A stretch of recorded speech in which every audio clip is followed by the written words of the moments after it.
Le fil rouge qui guide mon invité, c'est l'engagement dirigeante, responsable politique, un parcours remarquable, non sans certains revirements avec des démissions, des prises de position, parfois qui vous ont valu quelques retournements spectaculaires. Bonjour Virginie Calmels. Bonjour Delphine Merci beaucoup Sabatier. d'être avec nous.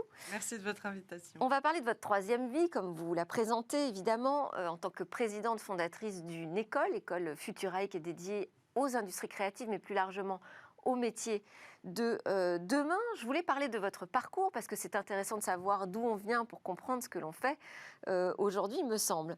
Donc c'est comme commissaire aux comptes, tout d'abord, que vous mettez un pied dans cet univers des médias. En 1998, vous êtes la directrice financière de Numéricable. Voilà, pour ceux qui ont cette mémoire. À ce moment-là, en fait, Numéricable passe entre les mains de Canal+. Donc, vous découvrez le monde de la télévision. Vous grimpez assez rapidement. Vous devenez même directrice générale de Canal+. Ensuite, vous partez chez Endemol. Endemol, donc, qui est un peu la star, on va dire, des boîtes de prod sur toutes les nouvelles séries qui arrivent dans le monde de la télévision. Leader mondial aujourd'hui. Encore aujourd'hui leader mondial. Et vous prenez la tête d'Endemol, mais la tête d'Endemol monde. Parcours remarquable, je le disais, jusqu'à ce que la politique vous appelle. Donc Alain Juppé, qui sait que vous êtes une Bordelaise dans l'âme, vous demande de le rejoindre. Vous prenez des responsabilités, je vais un petit peu vite, de plus en plus importante au sein des Républicains. Et puis là, désaccord avec Laurent Wauquiez, limogeage, vous quittez la politique et finalement vous vous mettez à l'entrepreneuriat et vous vous lancez dans l'éducation. Petite question, la politique, c'est un écart regrettable ? Non, d'abord, c'est de l'engagement, comme vous le disiez. C'est que, en fait, quand Alain Juppé m'a proposé d'être première adjointe au maire de Bordeaux, j'étais sur une autre planète, entre guillemets, puisque moi, j'étais en train d'avoir un autre projet professionnel. Je n'avais pas du tout imaginé faire de la politique. Mais je me suis dit que si je disais non, je le regretterais. J'ai plutôt envie d'être acteur que spectateur. Je suis passionnée par la chose publique et par l'intérêt général. Et donc, j'ai absolument pas regretté. Et acteur, c'est la politique pour vous ? En l'occurrence, quand on peut faire des choses, et c'est ce que j'ai essayé de faire à Bordeaux, j'en ai fait, c'était un de mes enjeux en charge de l'économie et de l'emploi, de développer les industries créatives à Bordeaux, parce que je trouvais que c'était typiquement une ville qui pouvait être une ville qui accueille les talents, parce qu'il fait bon vivre et parce qu'il y avait déjà un écosystème très florissant. Bordeaux était une des premières villes labellisées French Tech, j'en avais la responsabilité. Et donc, assez vite, j'ai mis aussi un peu, on va dire, au service des Bordelais et des Bordelaises et de l'équipe d'Alain Juppé, un réseau. Et c'est comme ça que j'ai installé un certain nombre d'entreprises à Bordeaux dans le domaine des industries créatives. Par Notamment exemple Ubisoft, qui a ouvert un studio à Bordeaux, mais également Mano Mano, Deezer, OVH, et puis d'autres entreprises. Betclic, qui a déménagé son siège social de Londres à Bordeaux. Et puis Hermès et d'autres entreprises sont venues s'installer sous ma mandature. C'est plus de 45 000 emplois nets créés. Donc, vous voyez, c'est être acteur. C'est vraiment pouvoir, à un moment donné, avoir des résultats concrets. Et ça, la politique locale le permet. Qu'est-ce que vous avez entendu de la part de ces grandes entreprises, quand on parle d'Ubisoft ou d'OVH Cloud, ne sont pas des petits acteurs dans le monde du numérique. Pour autant, ce n'est pas forcément très simple pour eux aujourd'hui d'évoluer dans un monde qui est largement surdominé par les puissances américaines et chinoises. Qu'est-ce que vous avez entendu de leur part, leurs attentes vis-à-vis du politique ? Je pense que les acteurs économiques, ils attendent d'abord et avant tout qu'on leur facilite la vie. Et comme moi, je venais moi-même du business, je pense qu'on parlait le même langage. C'est-à-dire, je suis pas une technocrate, j'ai pas fait des nages. Voilà, j'ai fait des écoles plus concrètes, des écoles de commerce, l'INSEAD. Et je pense que vis-à-vis des acteurs économiques, c'est pas tant des aides directes qu'ils veulent. Ils veulent surtout de la facilitation. Ils veulent qu'on se mette à leur place, c'est-à-dire qu'on intègre leurs problématiques d'accueil, notamment des talents, parce que c'est ça aujourd'hui le cœur du réacteur pour une entreprise, c'est de recruter les talents, que ces talents soient pérennes dans l'entreprise, c'est-à-dire qu'ils aient envie d'y rester, d'y faire carrière, de se développer. Et qu'ils soient compétitifs pour recruter ces talents. aussi. Absolument. Et donc, l'objectif, c'est de leur faciliter la vie à tout niveau. Donc, pour ma fonction, c'était notamment aussi savoir où ils allaient s'installer, dans quelles conditions, avec quel type d'infrastructure. C'est ça qui est très important.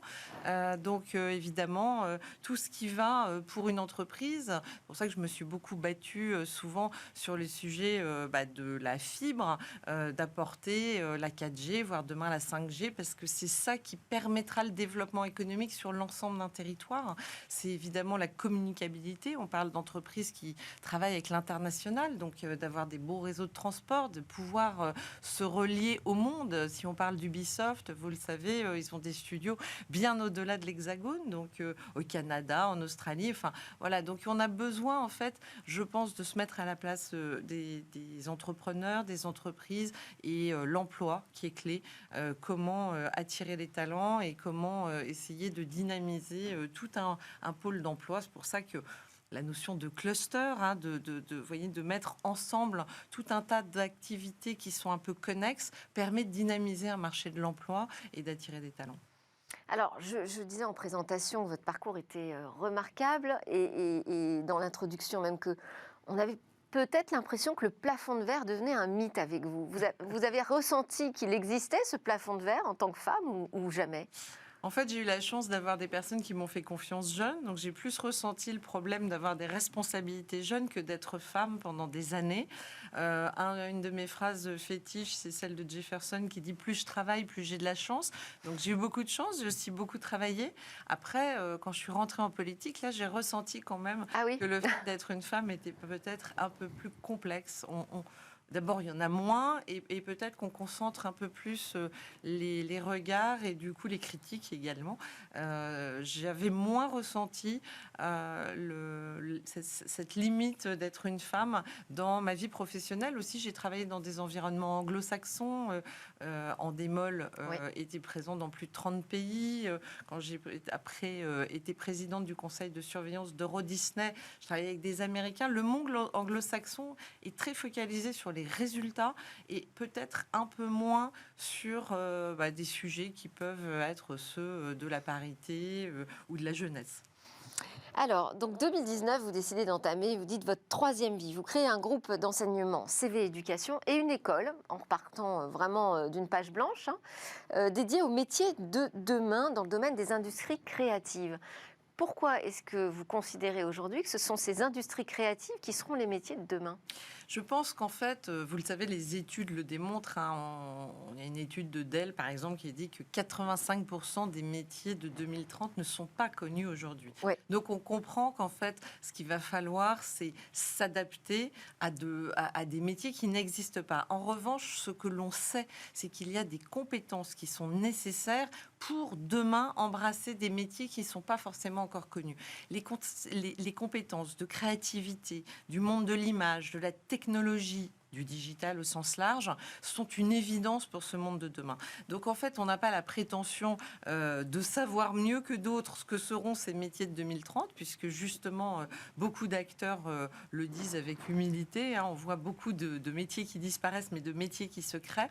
En revanche, on a ce socle de compétences, et c'est pour ça que Futurae est d'abord et avant tout une école qui délivre des certifications de compétences, c'est-à-dire qu'on veut que nos étudiants, on sache qu'ils sont avec absolument... un diplôme d'une école classique. En fait, on est en adaptabilité aux besoins de l'entreprise. Donc, on est certifié par une entreprise. Alors, on a des modules qui peuvent être brandés directement par une entreprise. On peut le faire avec Google, on peut le faire avec Énergie, on le fait avec, dans un certain nombre, avec des entreprises comme ça qui viennent apporter directement des modules de formation très adaptés à ce qu'ils attendent en fait des étudiants. L'objectif étant d'être vraiment, de coller aux besoins de l'entreprise. Moi, cette école, elle est née justement aussi après mon parcours politique, parce que je m'étais un peu interrogée, mais plus navrée au fond, du taux de chômage des jeunes dans notre pays, en disant c'est quand même absurde qu'on ait autant de jeunes au chômage et qu'on ait autant d'entreprises qui veulent recruter des jeunes, mais adaptés à leurs besoins, qui sont formés à ces besoins.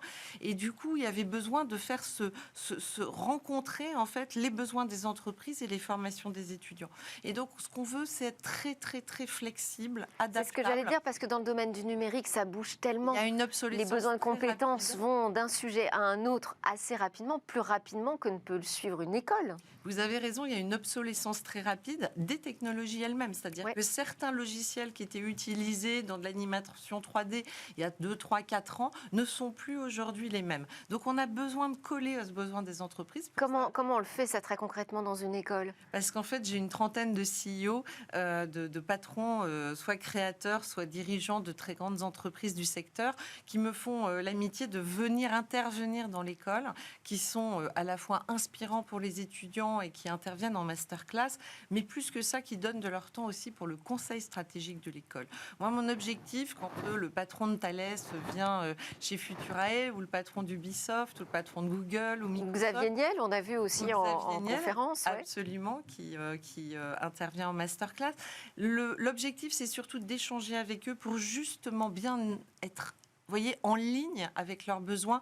Et donc, profiter de cette connaissance directe qu'ils ont, eux, au quotidien, puisqu'ils sont les premiers recruteurs de leurs entreprises, pour adapter sans arrêt nos contenus. Et c'est pour ça qu'on veut garder beaucoup d'agilité. C'est un mot-clé aujourd'hui, l'agilité dans ce monde-là.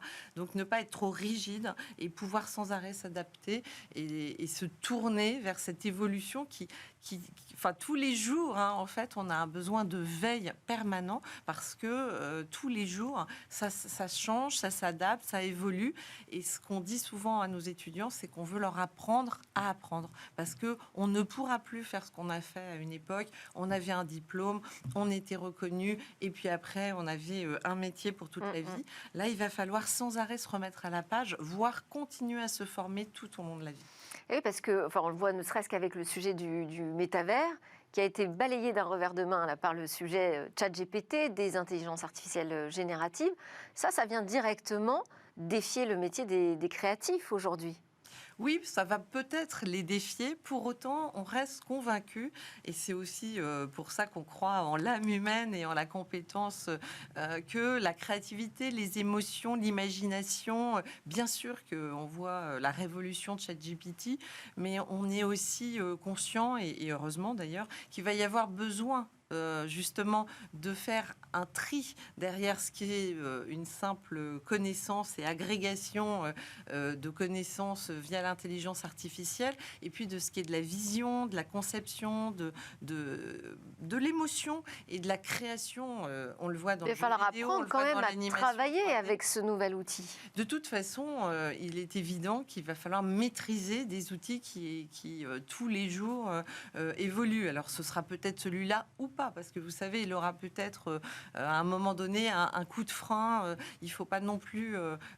la technologie apporte beaucoup, elle peut aussi devenir inquiétante. Donc il y a un curseur à placer. Ce qui est certain, c'est que nos étudiants, on leur dit, et ça fait partie des modules obligatoires qu'ils ont, ce que moi j'ai appelé la culture générale du 21e siècle.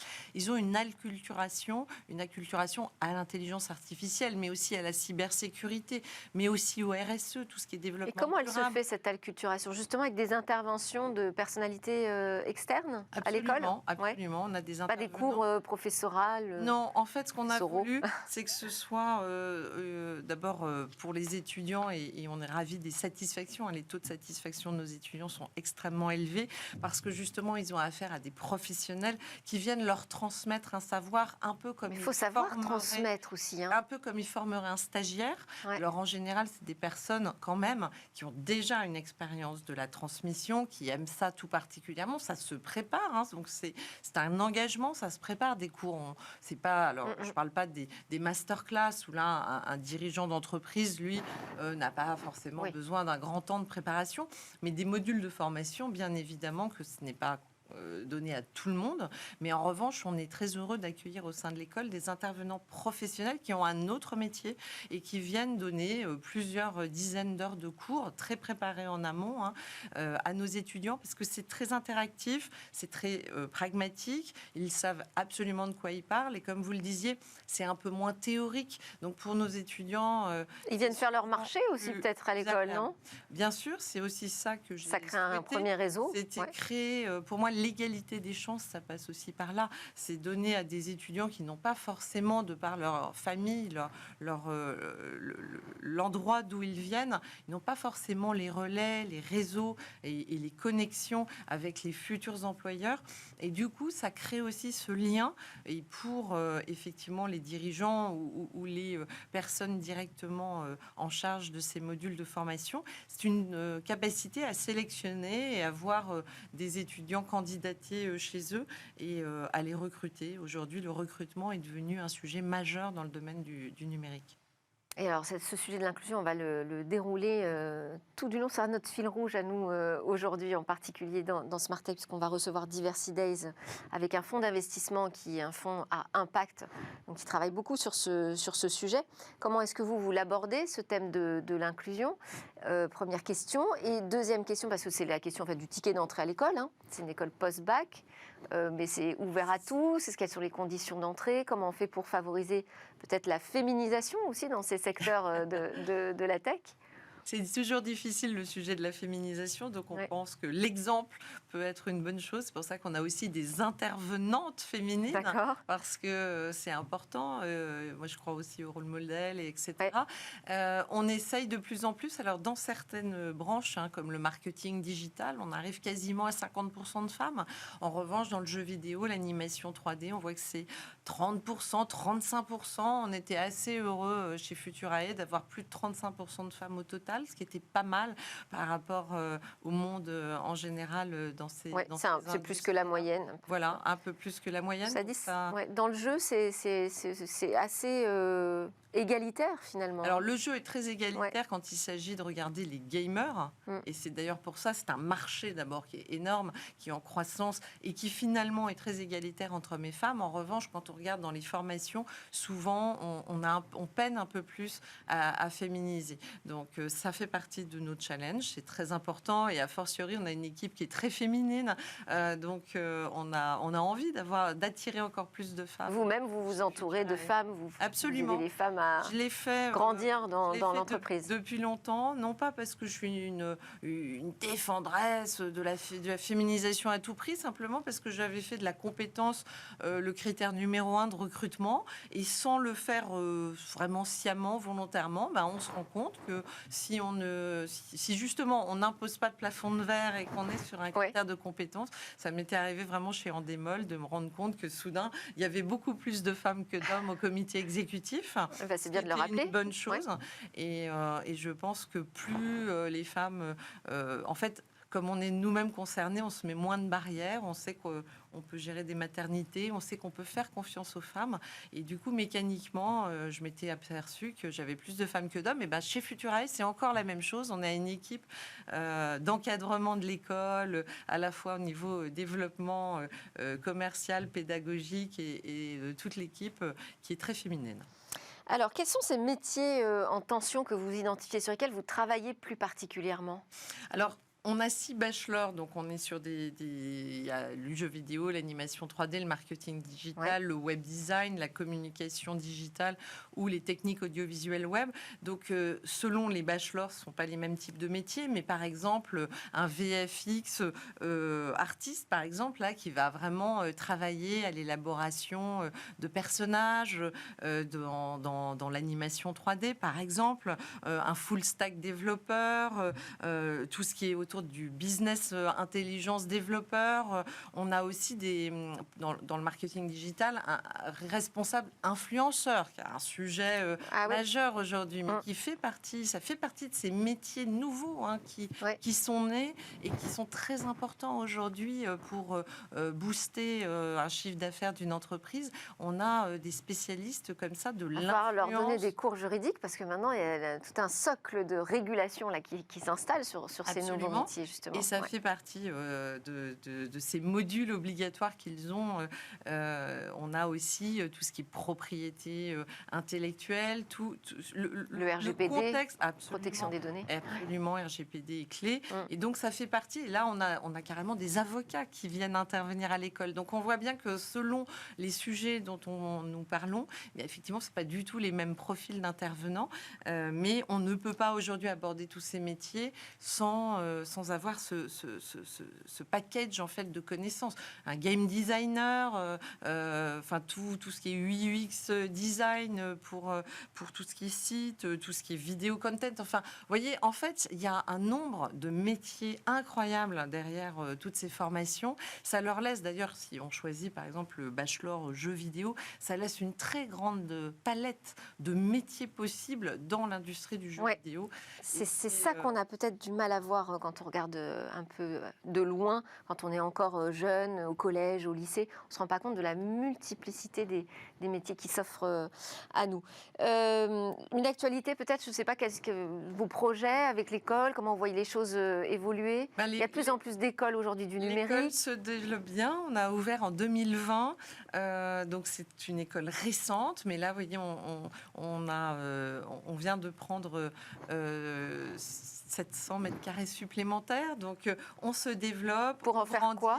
En fait, là, on a l'ensemble de l'immeuble, simplement parce que le nombre d'élèves augmente. Hein. Là, on est à plus de 300 étudiants, et à la rentrée prochaine, on sera probablement autour de 400, 450 étudiants. Avec des nouvelles compétences, peut-être que vous allez développer, ou des nouveaux métiers à adresser? Il y aura peut-être des compléments, effectivement, notamment dans le domaine de la data science.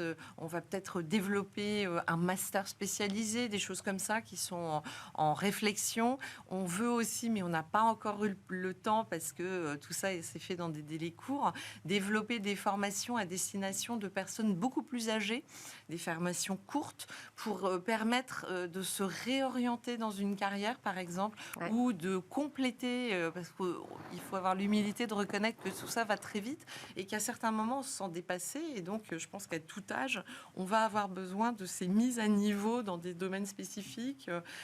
Donc, on va développer des formations plus à destination des entreprises pour leur personnel et compléter, en fait, pour des gens qui sont cadres, voire cadres dirigeants, pour qu'ils soient aussi alertes que les jeunes qu'ils recrutent, parce que parfois, vous avez des patrons d'équipe qui ne sont pas tout à fait à l'aise avec les jeunes qui, eux, maîtrisent. De quoi on parle, quelles sont les contraintes de leur métier, tout à fait.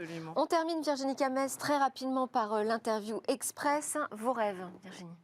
Mes rêves, écoutez, déjà de continuer à développer cette entreprise qui est pour moi un peu un projet à mi-chemin entre l'intérêt général et le business. C'est la formation, la transmission. C'est quelque chose qui me tient énormément à cœur. Vos peurs? Mes peurs... je suis quelqu'un qui finalement a pris beaucoup de risques. Je me suis souvent mise en risque et assez jeune, on me disait mais toi t'as pas peur? Alors si, je suis très peureuse au sens où j'ai le vertige et j'ai pas très envie de sauter en parachute. Mais en revanche, dans l'activité professionnelle et dans la capacité à se réinventer, je prends des risques et j'ai pas très peur. Et le futur de l'éducation, vous le voyez comment? Je pense qu'il est clé. Je pense que pour notre pays, il est fondamental. Pour moi, c'est vraiment un des sujets majeurs, prioritaires. Je trouve un peu dommage qu'on soit dans une vision très conservatrice. Je trouve qu'il est nécessaire aujourd'hui, moi je l'ai découvert comme beaucoup de mamans pendant le confinement, à faire maîtresse d'école à la maison, et je me disais mais finalement ça n'a pas tellement changé par rapport à mon époque, alors que le monde, lui, évolue à une vitesse incroyable, et on a l'impression qu'il y a ce décalage. Il va falloir quelle révolution vous voyez nécessaire? Je pense qu'il faut d'abord une adaptabilité plus grande entre les formations et les débouchés professionnels. C'est quand même hallucinant qu'encore aujourd'hui, on laisse s'inscrire dans certains types de facs des étudiants, alors qu'on sait qu'il n'y aura pas les emplois à la clé et qu'on va former potentiellement des chômeurs. J'ai rien contre les sociologues, il en faut, et c'est un beau métier, mais il en faut... Ils ont pas mal de travail en ce moment d'ailleurs. C'est sûr, mais il en faut peut-être pas autant que tous les jeunes qui s'inscrivent dans des facs, voyez, qui à l'arrivée vont pas donner des débouchés. On n'a pas assez valorisé les travaux manuels. Il y a des métiers qui vont disparaître alors que c'est la magie du savoir-faire de la main.